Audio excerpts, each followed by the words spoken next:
Gemagus. Wong ayake bar milih widodari barang lah.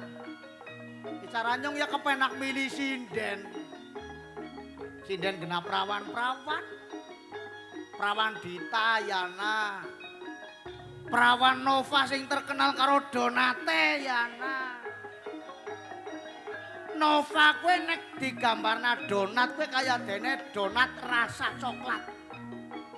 Jane legi banget. Menul-menul tur bolongane si ciut. Donat anggar sing regane 1.500.000 kan mesti menul-menul. Bolongane mesti ciut biasane lho. Ning beda anggar donat regane 1.500. Bolongane sambah banget. Oh, beda rega sih ya to ya beda. Donat sing kaya Nova ki donat favoritku. Ya terus apa milih perawan ade ya kena. Perawan ade bengi ki disusul sih nang mamase sih. Susul mamase ya mamas penjol. Salah lomet toh. Apa iya? Apa milih sinden arum ya kena. Makane arum randai jajan. Mbok. Bengi ki nyong gawa sinden randa cacahe loro, Kang. Loro si sapa? Nah, sing siji genah. Sijine maning nyong ora denger. Nah, temenan ora. Apa milih Eni sing kaya Cina ya kena. Eni ke cara filmnya kayak artis Jepang. Sipit-sipitnya kayak Cina. Artis Korea barang tak iya. Ah, jan. Angger genes karo buane nyong ora wani ngomong lah. Anu kalem. Kalem. Iya pacare sing ngendang. Ya. Sawangen.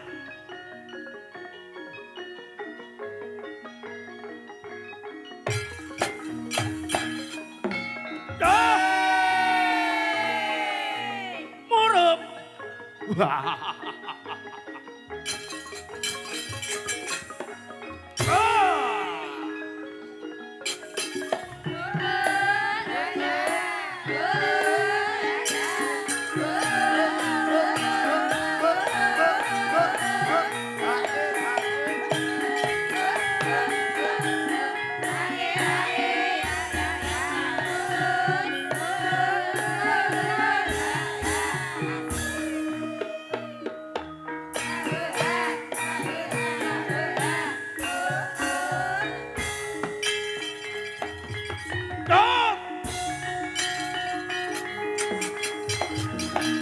Kebarat ana wong lanang dadane murup ora pangling Gatotkaca. Nilosani tanding waku.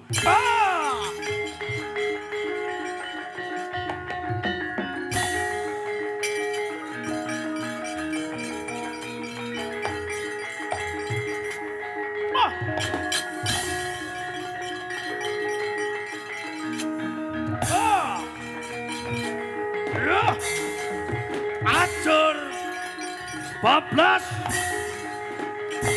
pat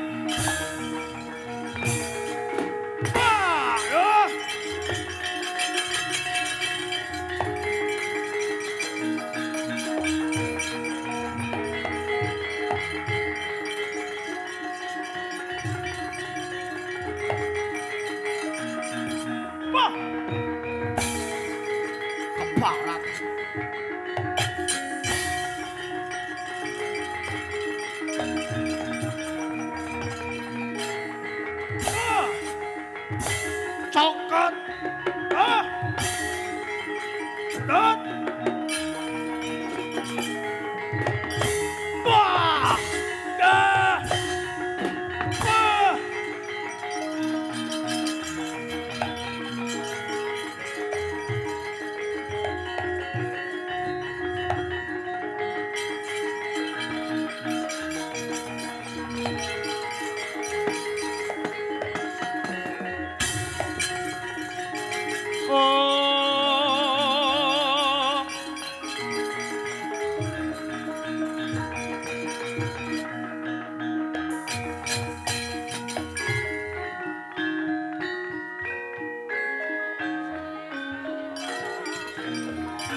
sajake mono kowe akeh nandhang Sunggawa.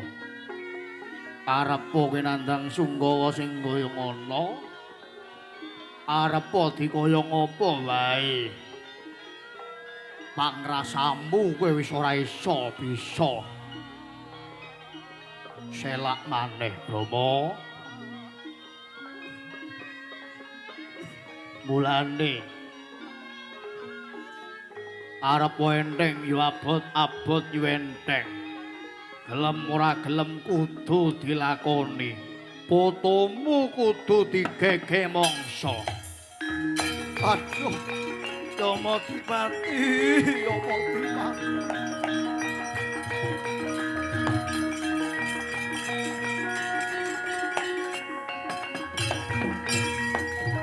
Walaswanis Ludira kang wang-wang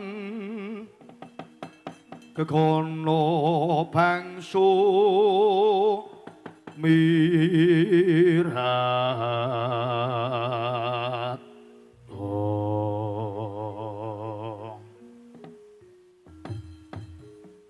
bener kang dadi kandhamu nanging aku kuwi mau rak nembe arep duwe putu ning putuku sing arep lair wis ngancik umure 7 sasi mapan ana nggo garbane anakku Dersanala lho kok bakal digege mangsa lan nek bayine slamet aku seneng lah yen nganti ora slamet sing tanggung jawab sapa Yama lah yen wis slamet banjur dicemplungake nang kawah Candra Dimuka apa ora panas bocah bayi durung ilang pupuk lempuyange kok mbok cemplungake ana kawah.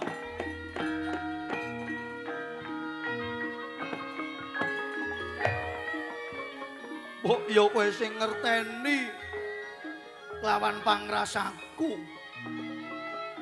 Kowe kudune kuwi mau pirsa. Sepira penlangsane Bathara Brama. Yen aku abot putu nggonku dadi dewa bakal dilengser kelungguhane. Yen nganti aku ora ngeboti gege mangsa lan merjaya pati kelawan putuku dhewe. Ya kosok baline arep kepiye. Wis aku tak lumarep ana kaputren kayangan. Tak nemoni kelawan anakku Dersanala. Dersanala, Dersanala. Oh, iki bote.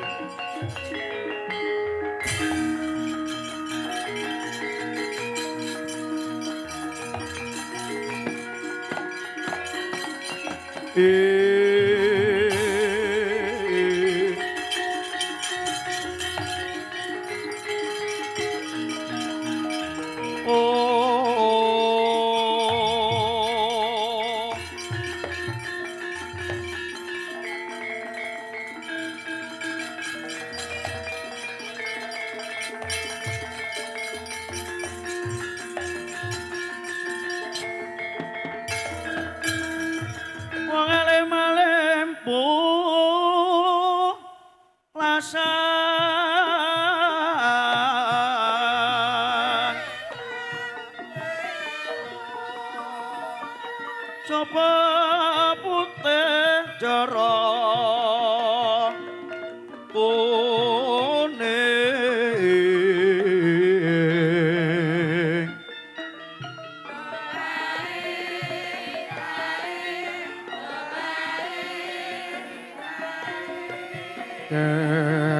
kecalmo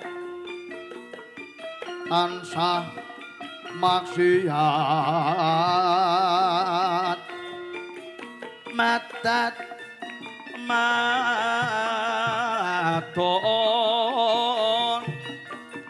minum umpain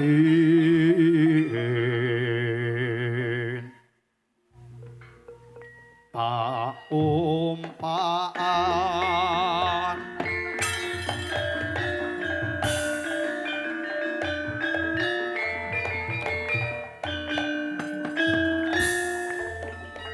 api wong suci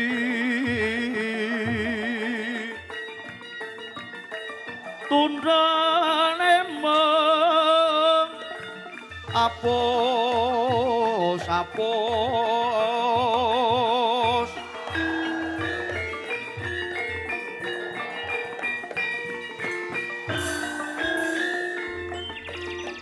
wadon lir wadon liro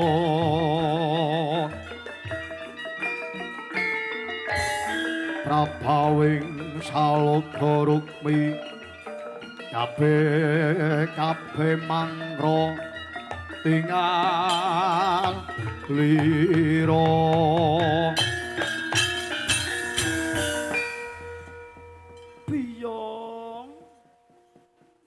biyong ben kepet mega biyong kula paring pangandika Sang Dewi Bathari Darsanala iso biyong pripun Dewi ketingalipun panjenengan niku sawegya bombong sanget awit jenengan niku sawegya nggarbini sampun ngancik yuswa Sabta Candra. Sabta araning 7 Candra niku sasi utawa wulan. Sampun 7 sasi. Bener kang dadi kandhamu. Nggih. Awit candrane wong meteng niku angka setunggal niku Eka Padmasari. Denarane Eka Padmasari kuwi wertine apa? Eka araning 1 Padma kuwi mau wadah sari rasa. Dadi yen wong meteng kang nembe sewulan umure niku mesti rasane seneng bakal kagungan putra Sang Dewi.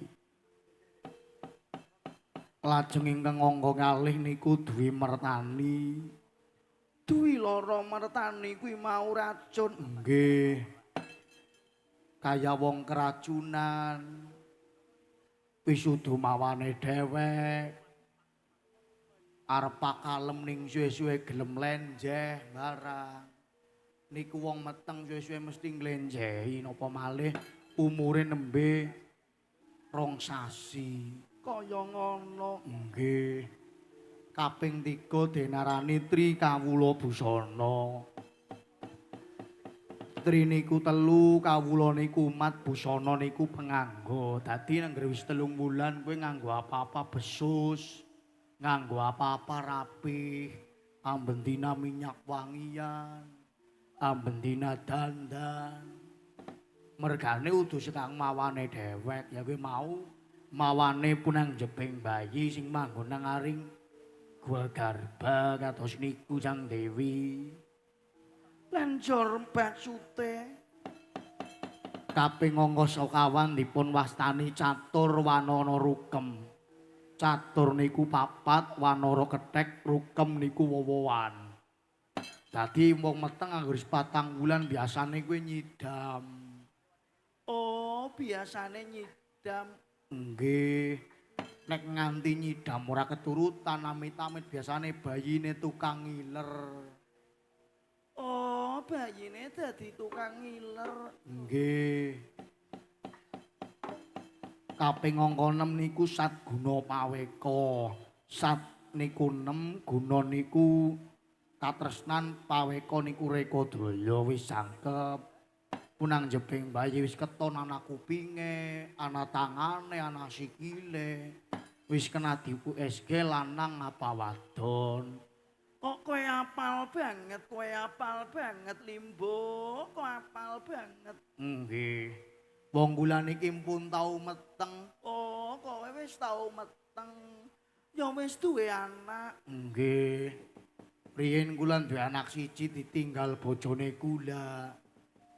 Kula seniki dadi randa. Randa anak siji iki kula apal wong kula pun tau meteng. Jane kula nggih kepengin dimetengi malih jane. Oh, tegese kepengin bojo meneh. Nggih. Nenek bojo meneh kula pun boten saged bebas. Nggih trima-trima kados niki sing penting anak kula uripe niku seneng kecukupan. Sing remen kali kula niku nggih jane kathah. Oh, sing demen karo kowe ya kathah. Apa klebu penayagan ya demen karo kowe? Boten. Kula niku boten simpun sumpani nek nggih bojo penayagan amit-amit naudzubillah min dzalik. Lho kok amit-amit apa padha wae ngece? Boten wong kula niku pun nampal wateke penayagan. Duwe siji kepengin loro, wis weruh sing kiye gari weruh sing kae kepengin karo kae. Wis duwe sing kiye weruh sing luwih main gari kepengin karo sing luwih main. Mulane duit penayagan anggar penayagan bujang pira-pira mesti duit entong.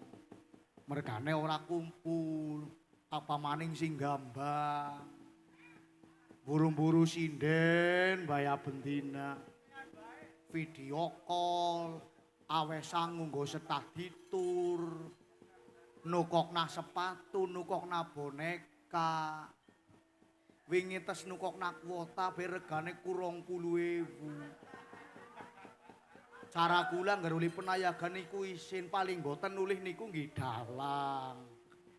Gagah duite sepira-pira mesti kumpul. Sing demen mesti akeh.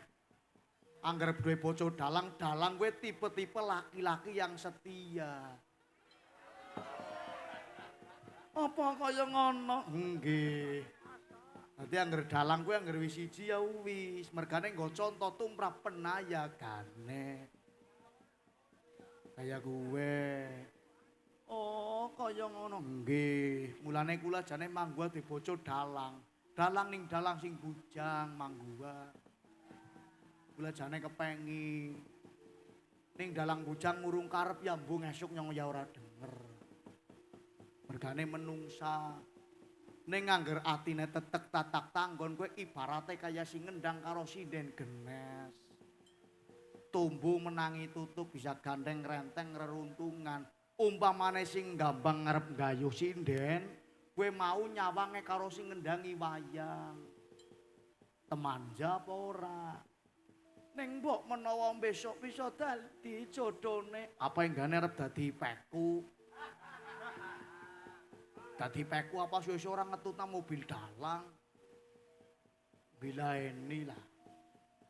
Ya ora dadi boyo pengopo waton ngati-ati. Ya iya. Niku candrane napa malih jenengan pun 7 sasi. Jan rasane mesti jenengan bombong banget. Napa malih gelem mesem-mesem dewek barang.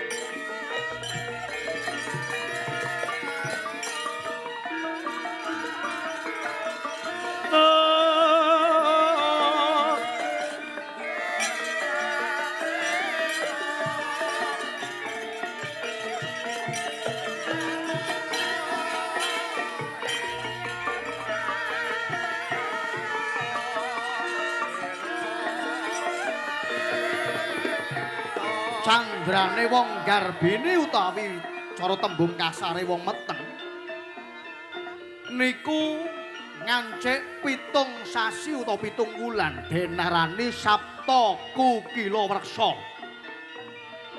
Saptaraning 7 kukila niku manuk, wreksa niku udan. Bayi kang mapan wonten nggo garbaning sang biyung. Yen biyunge krasa adem, bayine ya melu adem. Yen biyunge krasa gerah, bayine ya melu gerah. Mangkono dereng ngantos paripurna imbal pangandikan. Sang Dewi Darsanala kaliyan Limbuk Kepet Mega. Sawegya nandhang bombong awit badhe pikantuk wujuding putra utawa putri. peparinging Gusti ingkang ngakarya jagat. Waduh, Darsanala, aja kaget.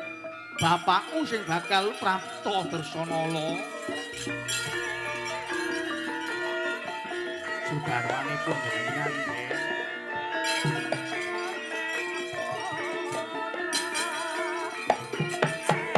Waduh.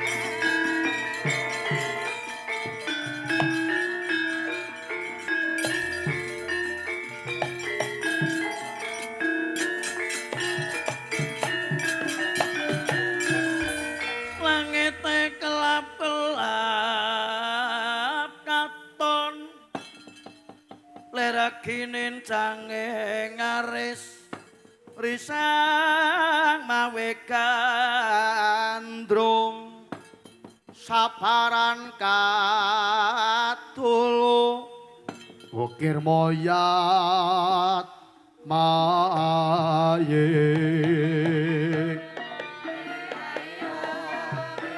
saking das baliwor warisu mitra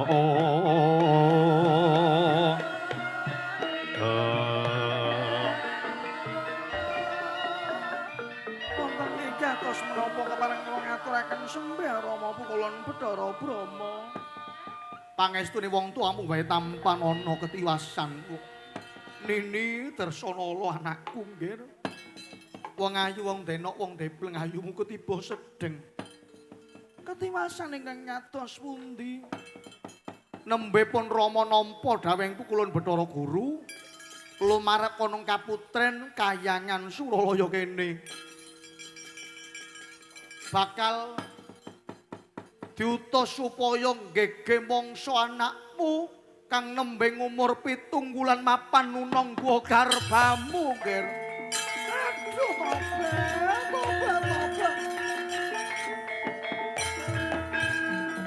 Gege mangsa lepatipun putra kula menika menapa mbuh aku dhewe ya ora nyumurupi pun Rama ya ora denger-ger lah yen nganti pun Rama nampik apa kang dadi dawuh pukulan Bathara Guru bakal kena siku tendaning Jawata ya melu karo pun Rama bayi sing wis umur 7 sasi mapan ana nggo garbamu bakal tak gege mangsa ger kene melu karo pun Rama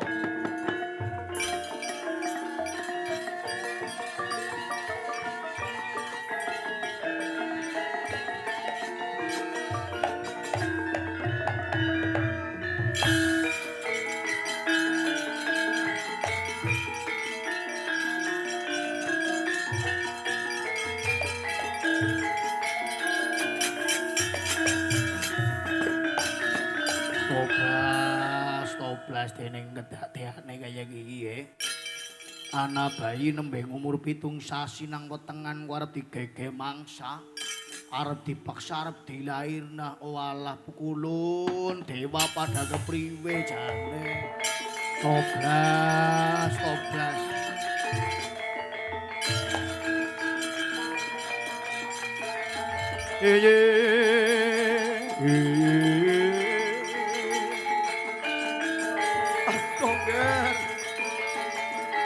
Pangapunten Kanjeng Wayu abot pun Rama kula lakoni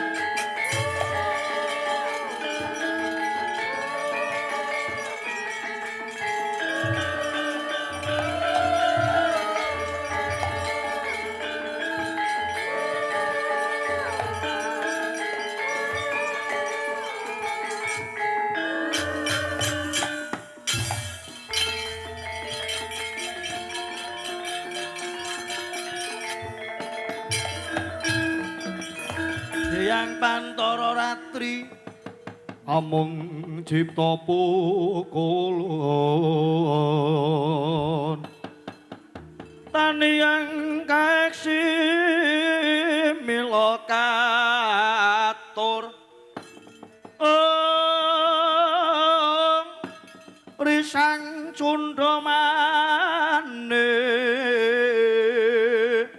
nuwana padampa Prabu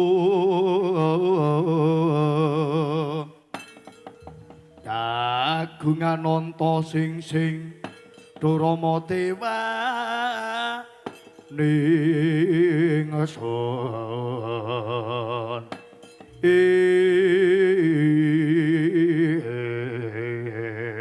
kacarita mangkono manjing wonten Palerman pukulun Bathara Brama sinarengan kalian Betari Darsanala garwaning Janaka kayata mangkono bayi ingkang nembing umur 7 sasi dipun gege mangsa lair mijil jalu mencorong cahyane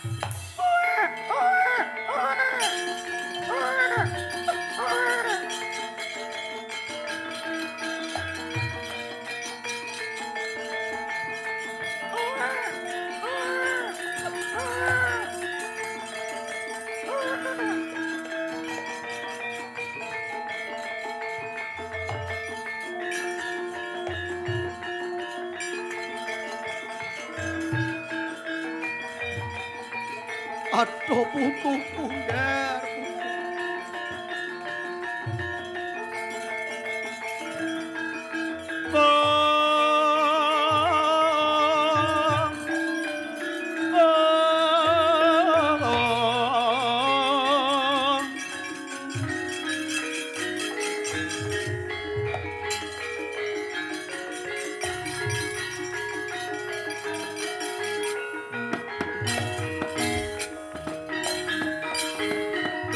mustikaning satriya tama ing leganing tias siniram toya ambarata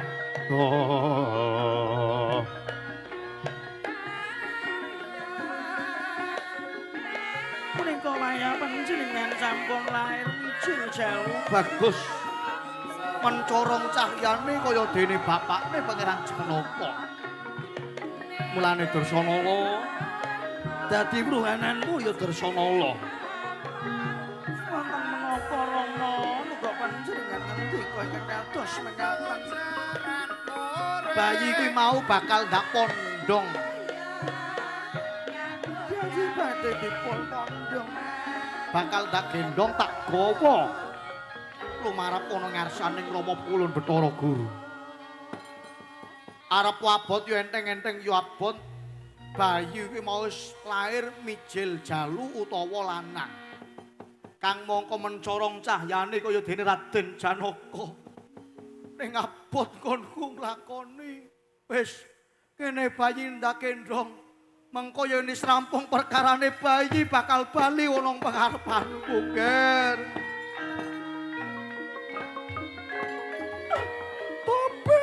Tobat Kanjeng Rama, Kanjeng Rama. Menapa panjenengan menika mboten misakaken kaliyan kula? Bayi punika ora putra kula nembe lair. Kula kepengin sesandingan kaliyan wayah panjenengan. Yuga kula piyambak ora pun Rama njaluk pangapura. Aduh nger putuku cap. Tobat.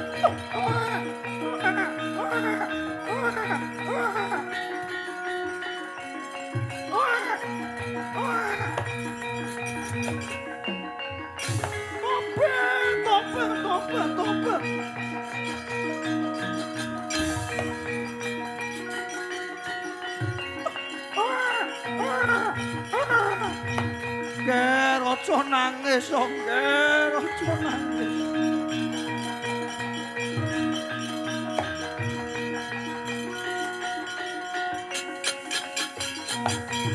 Wedha